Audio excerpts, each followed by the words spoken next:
Hello everyone, this is Shihab and welcome back to another new video. So I hope you all are having a good time by the grace of Almighty.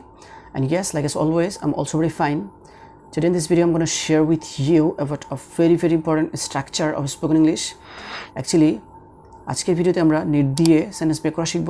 Basically আমরা যদি একটা মাত্র English sentence ভালোভাবে শিখতে পারি, then we'll be able to make thousands of sentences according to the structure of the sentence. So let's get started on today's topic. Now the first one is, আমরা যদি বলি যে আমার বলার দরকার নেই, এটাকে আমরা ইংরেজিতে এভাবে বলতে পারি no need to tell. No need to tell মানে হচ্ছে বলার দরকার নেই।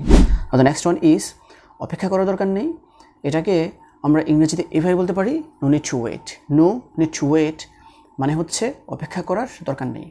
Now we can say, লেখার দরকার নেই, এটাকে আমরা ইংরেজিতে এভাবে বলতে পারি no need to write.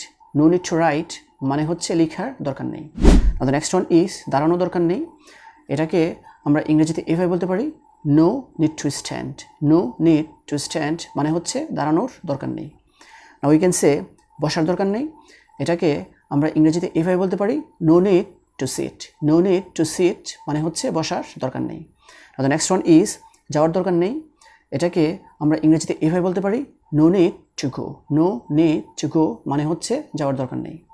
Now we can say, খাওয়ার দরকার নেই, এটাকে আমরা ইংরেজিতে এভাবে বলতে পারি no need to eat. No need to eat মানে হচ্ছে খাওয়ার দরকার নেই। Now the next one is, শেখার দরকার নেই, এটাকে আমরা ইংরেজিতে এভাবে বলতে পারি no need to learn. No need to learn মানে হচ্ছে শেখার দরকার নেই। Now we can say, রান্নার দরকার নেই, এটাকে আমরা ইংরেজিতে এইভাবে বলতে পারি no need to cook. No need to cook মানে হচ্ছে রান্নার দরকার নেই। Now the next one is, কাজ করার দরকার নেই, এটাকে আমরা ইংরেজিতে এইভাবে বলতে পারি no need to work. No need to work মানে হচ্ছে কাজ করার দরকার নেই।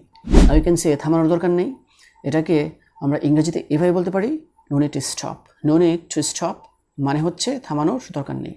And the last one is, পড়ার দরকার নেই, এটাকে আমরা ইংরেজিতে এইভাবে বলতে পারি no need to read. No need to read মানে হচ্ছে পড়ার দরকার নেই। So this is actually the structure, the sentences that I wanted to share with you. So viewers, I hope you understand this. If you guys really love this video, don't forget to like, comment, share and subscribe my YouTube channel. And that's all for the time being. See you again. All the best of luck. Goodbye.